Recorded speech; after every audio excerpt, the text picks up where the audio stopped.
Bonjour à tous. Donc aujourd'hui, on va parler un petit peu du phallus en psychanalyse. C'est un mot qui fait souvent sourire, qui peut même gêner, et pourtant il est absolument central en psychanalyse. Donc dès le début, précisons-le, ce n'est pas simplement le pénis. En psychanalyse, et surtout chez Lacan, c'est un concept très riche, qui touche à la façon dont nous désirons et dont nous nous construisons comme homme ou comme femme, et à la manière dont notre psychisme va s'organiser. Donc, premièrement, le phallus, ce n'est pas le pénis. Quand on entend le mot phallus, on pense tout de suite à l'organe sexuel masculin. Et c'est normal puisque dans le langage courant, on confond les deux. Mais en psychanalyse, c'est tout autre chose. Le pénis, c'est une réalité biologique, un organe du corps. Alors que le phallus, lui, ça va être un concept symbolique. C'est une valeur, une fonction, un signe. Par exemple, pour donner une image, le pénis, c'est comme une pièce de monnaie en métal. Alors que le phallus, lui, c'est comme la valeur que cette pièce représente dans l'économie. Autrement dit, c'est pas l'objet matériel qui compte, mais c'est ce qu'il représente dans la relation humaine. Par exemple, imaginons un petit garçon à l'école, il peut avoir l'impression que posséder un jouet rare ou un vêtement de marque lui donne une valeur particulière. Et donc c'est pas l'objet en lui-même qui compte, mais c'est ce qu'il va représenter socialement.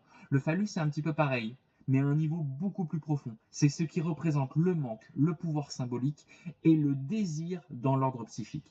Donc en fait, il faut retenir ça. Le phallus est une fonction symbolique, ce n'est pas un organe. Donc le phallus, il a un rôle majeur, c'est qu'il structure le désir. Donc nous, en tant qu'être humain, on ne désire jamais directement une chose en tant que telle. Nous désirons toujours à travers un système de signes, de valeurs ou même d'interdits. Et le phallus, c'est le signifiant central qui va organiser ce système. En fait, il va représenter le manque. Et c'est parce qu'il y a un manque que nous désirons. Prenons un exemple simple. Un enfant veut l'attention de sa mère. Mais quand elle s'absente, l'enfant va ressentir un vide. Ce vide, ce manque va devenir structurant.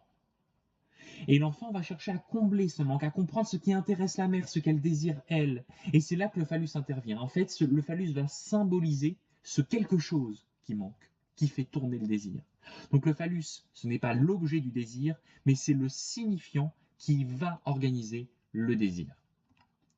Lacan va insister sur un point, sur les différences entre hommes et femmes, qui ne sont d'abord pas biologiques mais symboliques. Dans l'imaginaire courant, on pourrait dire que l'homme a le phallus et la femme ne l'a pas. Et en fait, Lacan va montrer que c'est plus subtil. Ce qui compte, c'est la position subjective par rapport au phallus.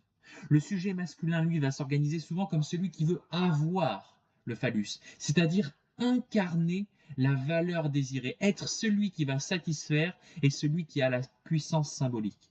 Alors que le sujet féminin, lui, va plutôt être du côté de l'être du phallus, c'est-à-dire d'incarner ce que l'autre désire. Exemple très simple, dans la séduction, un homme peut chercher à montrer ce qu'il a, par exemple de l'argent, de la force, de l'humour, bref, des signes de valeur, alors qu'une femme peut être perçue dans le jeu symbolique comme celle qui est, c'est-à-dire ce qui attire, qui incarne le désir de l'autre. Et Lacan va même plus loin puisqu'il dit que la femme n'est pas toute sous la loi du phallus, autrement dit, il existe une part de la féminité qui échappe au phallus, qui touche une autre forme de jouissance différente au-delà du symbolique. Et on reviendra dessus en parlant justement de la jouissance. Donc la castration maintenant, c'est une des notions les plus mal comprises de la psychanalyse, puisqu'il ne s'agit pas de couper un organe, bien évidemment, mais la castration, c'est l'acceptation d'une limite symbolique. C'est accepter qu'on ne peut pas être tout pour l'autre et qu'il va exister un manque irréductible. Par exemple, un enfant doit accepter qu'il n'est pas le centre, le seul centre du monde de sa mère, qu'il y a autre chose qui la désire, autre chose qui la détourne de lui.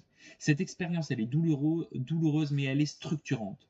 Sans castration, il n'y a pas de désir possible. Car si tout était toujours comblé, il n'y aurait rien à chercher, rien à désirer.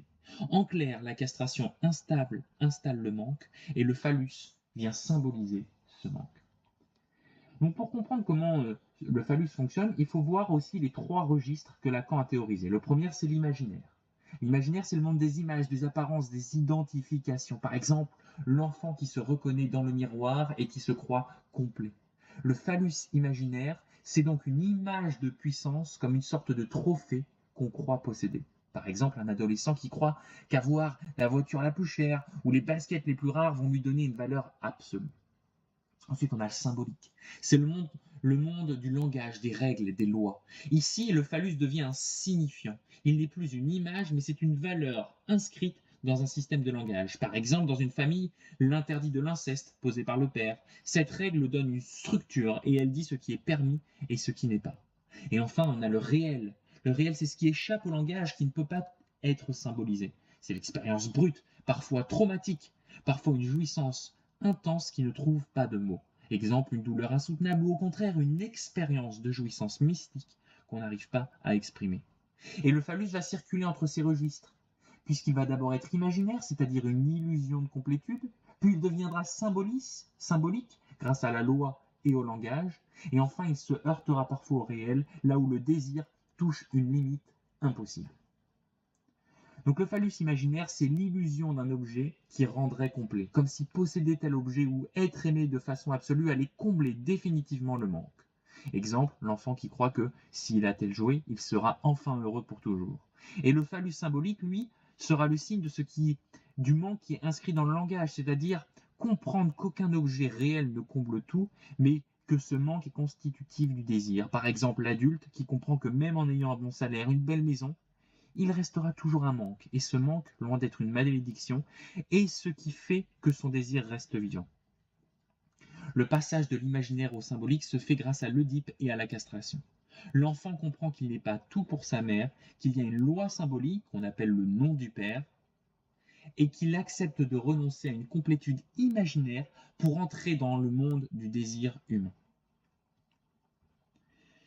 Maintenant, relions un petit peu tout ça à trois notions que sont les désirs, la jouissance et le refoulement. Donc le désir, il n'est toujours désir que quelque chose qui manque. Le phallus représente ce manque et organise notre quête.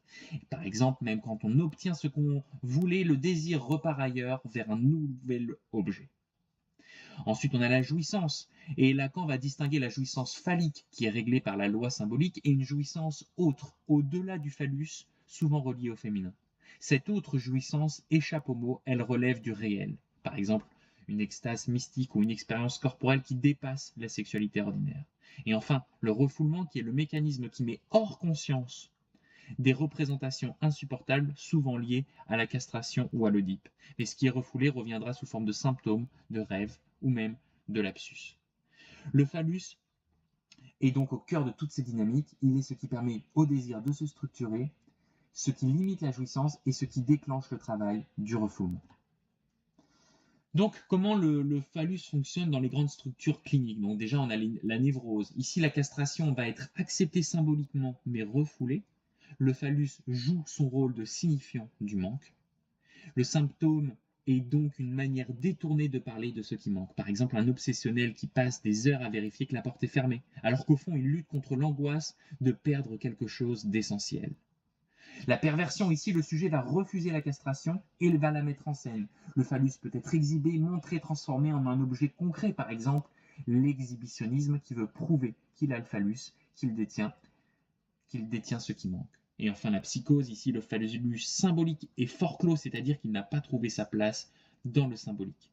Le sujet est alors envahi par le réel, souvent sous forme d'hallucination ou de délire. Par exemple, un délire de persécution ou un signifiant extérieur semble parler directement au sujet. Et dans les trois cas, en fait, c'est toujours l'Oedipe et la castration qui sont en jeu. Dans la névrose, ils structurent, mais sous forme refoulée.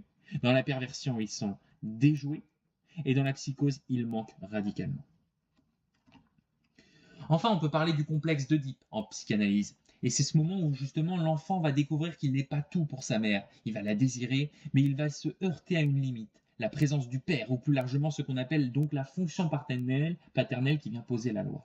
Et en fait, le phallus, dans toute cette histoire, va jouer un rôle clé. Parce que pour l'enfant, le phallus représente ce que la mère désire, ce qui lui manque. Autrement dit, l'enfant comprend que sa mère n'est pas toute puissante, mais qu'elle est elle-même en manque de quelque chose et que ce quelque chose, c'est le phallus. Et si l'enfant accepte cette réalité, il accepte en même temps la castration symbolique. Il comprend qu'il ne peut pas être tout pour sa mère, qu'il y a une limite. Et c'est ce passage qui permet au sujet de sortir de l'Oedipe et donc de structurer son désir. Et si l'Oedipe n'est pas résolu, ça veut dire que le phallus n'a pas trouvé sa place symbolique. Et donc ça peut poser problème. Puisque dans la névrose, par exemple, le phallus sera reconnu mais refoulé, et le sujet se débattra avec des symptômes. Dans la perversion, Le sujet refusera la castration et veut incarner le phallus ou le mettre en scène. Et dans la psychose, le phallus symbolique n'est pas intégré du tout et le réel va envahir par des hallucinations ou des délires. Prenons un exemple complet par exemple. Dans le complexe d'Oedipe, comme on a dit, il y a une confrontation symbolique avec la figure du père. Le père va incarner la loi, la limite, celui qui dit tu ne peux pas être tout pour ta mère. Mais il incarne aussi un modèle, une place sociale, une autorité à dépasser. Et normalement, à la sortie de l'Oedipe, l'enfant intègre cette loi, accepte la castration et construit son propre chemin. Il peut s'identifier au père, mais aussi aller plus loin et inventer sa propre voie. Quand ça bloque, par exemple, je n'arrive pas à faire mieux que mon père, ou je m'auto-sabote, ça veut dire qu'en fait, il y a une difficulté à symboliser la fonction du père.